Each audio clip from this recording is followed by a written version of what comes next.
Náttúruefni og lyfjasprótar til að sigrast á sjúkdómum geta flokkast undir þá þjónustu sem náttúran veitir. Rannsóknir sýna að það getur stundum verið undir okkur sjálfum komið, hvort við þurfum á lyfjum að halda. Vísindamenn háskólans hafa bent á að unnt sé að bæta hreyfingu og stuðla að hollara mataræði hjá ungu fólki og auka þannig heilbrigði.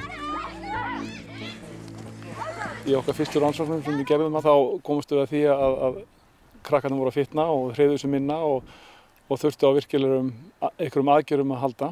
Þannig að við gripum til þess ráðs árið 2006 að setja í gang mjög stóra íhlutunarrannsókn í 6 skólum í Reykjavík sem var stýrt héðan frá Laugarvatni. Og í þeirri rannsókn þá komumst við að mjög áhugaverðum niðurstöðum, meðal annars að við vorum með meiri hreyfingu í skólunum, í almennu skólastarfi og í íþróttakennslu og breyttum mataræði og matarvenjum krakkana.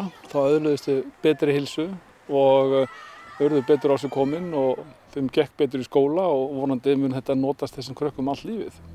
Nú hafa Erlingur og samstarfsmenn hans ákveðið að fylgjast að nýju með sama fólki og áður í nokkurs konar framhaldsrannsókn. Markmiðið er að athuga hvort að þessi þættir hafi breyst eitthvað sem við skoðum hjá þessum krökkum þegar við vorum 9 og 15 ára að 8 árum liðnum, hvort að sömu krakkarnir eru jafn sprækir og voru eða hvort að aðrir eru orðnir feitari eða hvort að lífsmunstur og lífstíll þeirra hefur eitthvað breyst.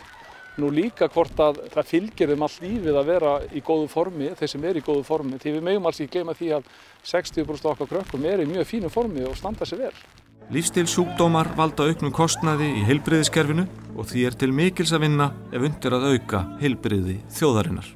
Það eru margar rannsóknir sem sýna það að hvernig fólk lifir þegar það er ungt fólk, bæði hvort það hreyfir sig mikið, hvort það borðar hollan mat og hvernig lífið það lifir. Það er mjög mikilvægt atriði fyrir lífsgæði og annað slíkt seinna í lífinu.